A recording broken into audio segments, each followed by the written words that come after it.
Vamos lá, pessoal. Último tópico a ser tratado em direitos reais sobre coisas alheias, e eu fico feliz por saber que, mesmo com todas as dificuldades, nós conseguimos, pelo menos parcialmente, né, tratar sobre todos os assuntos necessários da nossa disciplina de direitos reais sobre coisas alheias, tá?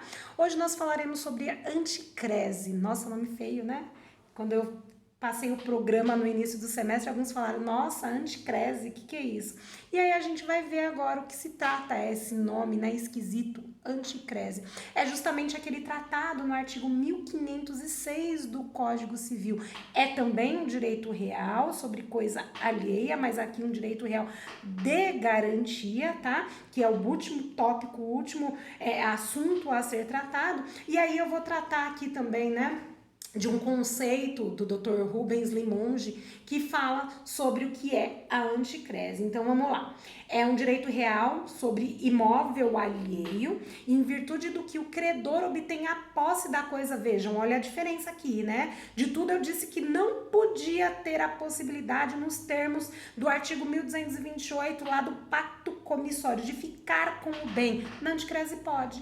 Olha que coisa interessante. Então, é o direito real sobre imóvel alheio em virtude de que o credor obtém a posse da coisa, então ele tem a posse da coisa a fim de perceber-lhe os frutos e imputá-los no pagamento da dívida. Então, aqui, ó, é a única exceção, a possibilidade de pegar os bens, né, do devedor. Mas aí ele não vai pegar para ficar para ele. Na realidade, é o próprio conceito, é o próprio sistema, é a própria razão da existência da anticrese, que é ele poder ficar com o imóvel para extrair os frutos, para ele trabalhar na terra, para aqueles valores que forem extraídos serem imputados no pagamento da dívida. Olha que interessante, né? O nome é feio, mas é interessante. Então vamos lá. Na anticrese não há possibilidade de venda judicial do bem, contrário a tudo que a gente já viu a partir de então, né, nos direitos reais sobre coisas alheias e principalmente no direito real de garantia.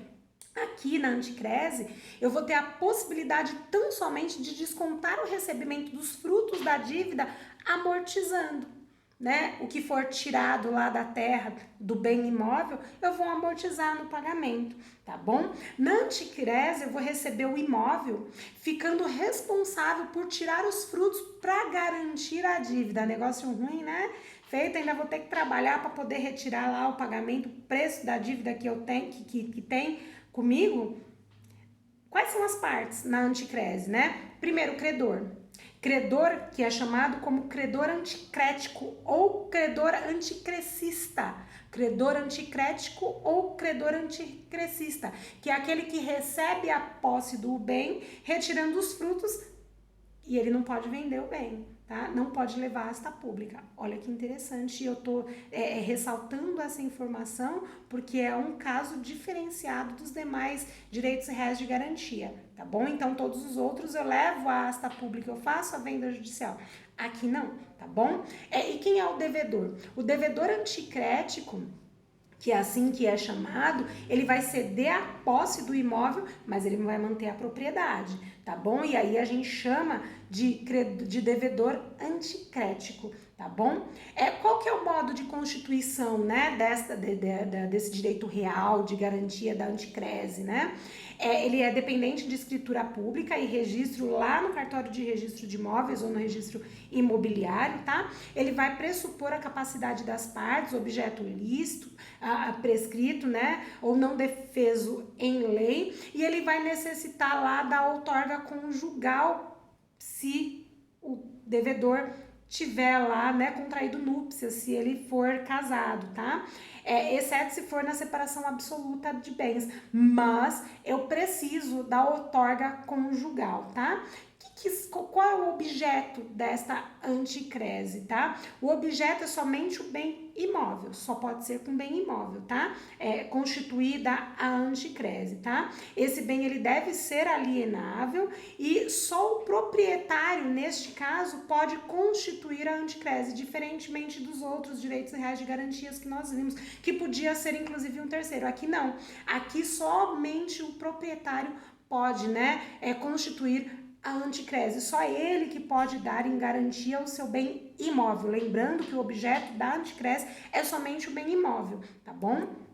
Quais são as características dela, né? Ela é um direito real de garantia, que nós já falamos, ela vai exigir a capacidade das partes, ela não confere preferência ao credor no pagamento do crédito com a importância obtida pela venda judicial, primeiro porque não pode, tá bom? E ela vai requerer a tradição real do imóvel, eu preciso estar com ele para poder constituir ali a renda, né?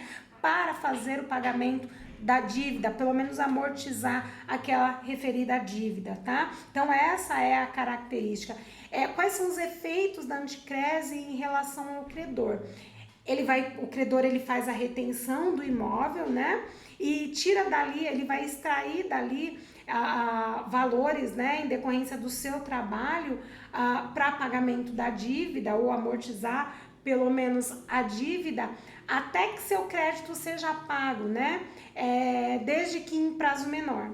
Tá? Outro efeito é que o credor ele deve guardar e conservar o bem imóvel como se fosse o proprietário, tá bom? O credor ele pode arrendar o imóvel a terceiros ou fruir esse bem como ele preferir e como ele quiser, tá bom? E fim do prazo ou paga a dívida, o credor ele deve restituir o imóvel com a baixa lá no cartório de registro de imóveis. Tá bom? Tem, do mesmo jeito que foi instituída a hipoteca, ela é realizada, ela tem também que ter a baixa, né? É necessário isso mesmo, porque se eu não faço a baixa lá, se eu não providencio, né? Esta baixa fica subentendido que aquele registro é o que tem validade, porque é justamente o que traz o efeito, né? O que dá publicidade para o ato, tá?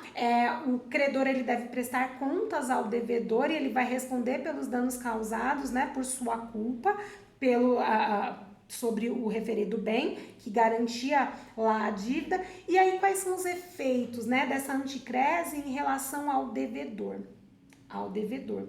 O devedor ele vai permanecer na propriedade do bem, inclusive ele pode vender a terceiros, olha que interessante, pode vender, mas só que esse terceiro vai amargar, né?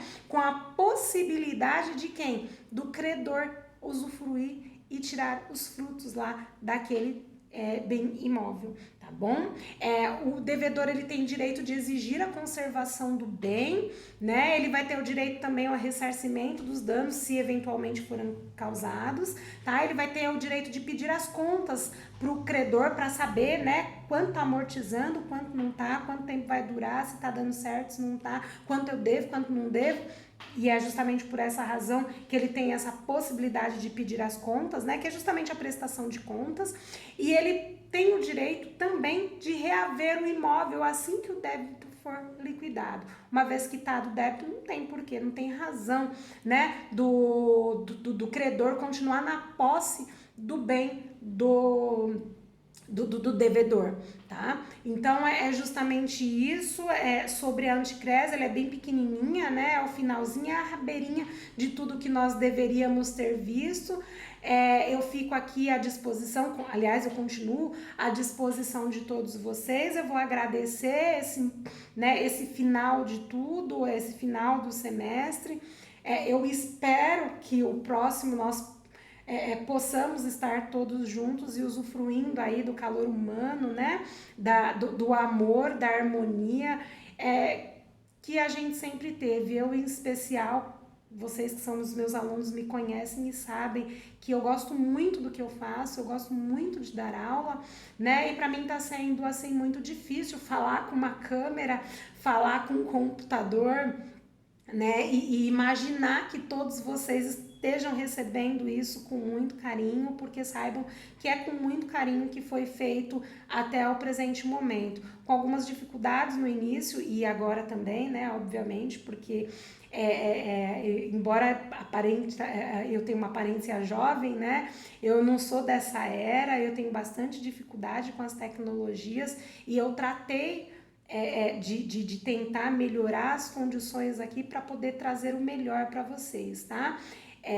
Eu agradeço a oportunidade de ter estado com vocês o semestre esse, né? E também quero estar com vocês o semestre que vem, não na qualidade de professora, porque eu não dou família e sucessões, mas eu estarei com vocês nos corredores aí da universidade, se Deus quiser, e fica aqui a minha gratidão, o meu abraço, o meu amor por todos vocês, tá? Por todos indistintamente. Saibam que todos têm um pedacinho do meu coração.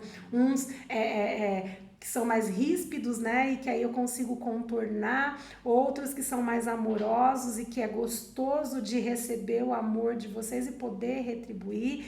Outros que são mais assim, carrancudos, né? Mas eu sei que um pouquinho eu consigo tocar o coração de cada um de vocês, porque eu faço com muito amor, de verdade, tá? Fiquem com Deus, eu espero vocês na avaliação final, tá? E beijão, pessoal. Vou parar de falar, senão eu vou chorar. Beijos!